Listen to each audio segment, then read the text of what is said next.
আল্লাহ রবুল আলমিন সূরা মুহাম্মাদের ১৯ নম্বর আয়াতে কারিমায় বলেছেন যে ফাআলাম, তোমরা ইলম শিখো, তোমরা জানো, তোমরা বোঝো। কিসের?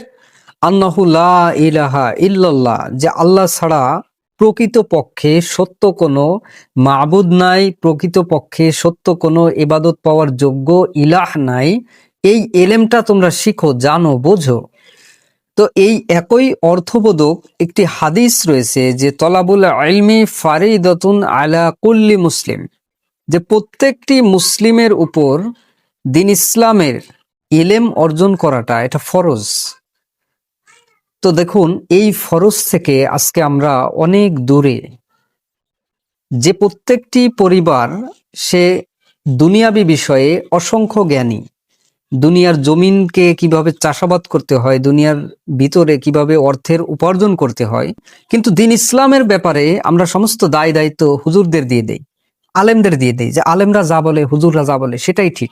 যে কারণে অসংখ্য আমল, অসংখ্য ইবাদত যেগুলো দিন ইসলামের কোথাও নেই, না হাদিসে আছে না কোরআনে আছে, কোথাও এগুলোর সপক্ষে কোনো দলিল নেই, অথচ এগুলো ইবাদত, এগুলো আমল আমরা করে থাকি, প্রতিনিয়ত করে থাকি।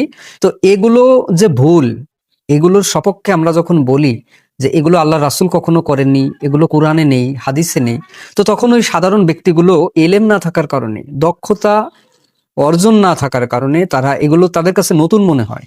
এজন্য তারা এগুলোর ব্যঙ্গ করে, বিদ্রুপ করে, বলে এগুলো যদি ভুলই হবে তবে আলেমরা কি বোঝে না, আলেমরা কি জানে না? আসলে আলেমরা জানে, বোঝে, কিন্তু তাদের আসলে এগুলোর পিছনে অনেক বড় একটা স্বার্থ থাকে। তারা এগুলোর মাধ্যমে অর্থ উপার্জন করে, আরো বিভিন্ন কিছু রয়েছে। তো একটা কথা আপনি গভীর মনোযোগে বুঝবেন যে কবর এমন একটা জায়গা, সেখানে কিন্তু আলেমদের জন্য ভিন্ন প্রশ্ন নয়। সেখানে যে ব্যক্তিটা নিজের স্বাক্ষর জানে না, সে ব্যক্তিকে একই প্রশ্ন করবে আল্লাহ। যে ব্যক্তিটা মুফতি মুহাদ্দিস, সেই ব্যক্তিকেও একই প্রশ্ন হবে কবরে। তো এজন্য হবে যে দিন ইসলামের জ্ঞানটা অর্জন করতে হলে, জানতে হলে তাকে আলেম হওয়া শর্ত নয়, তাকে মুহাদ্দিস হতে হবে এমন কোনো শর্ত নয়। দিন ইসলামের আকীদার বিষয়, তাওহীদের বিষয়গুলো এত সহজ সরল ভাবে আল্লাহ ব্যাখ্যা করেছেন, যেটা আল্লাহর জমিনের যেই ব্যক্তিটা একেবারে গণ্ড মূর্খ, সেও এই তাওহীদের বিষয়, শিরকের বিষয়, কুফরের বিষয় সেও জানবে, সেও বুঝতে পারবে। এজন্যই আল্লাহ কবরে ৩টা প্রশ্নের কোনো ব্যতিক্রম রাখেননি। আসলে দিন ইসলামের জ্ঞানটা অর্জন করাটা খুবই স্বাভাবিক, খুবই সিম্পল একটি বিষয়।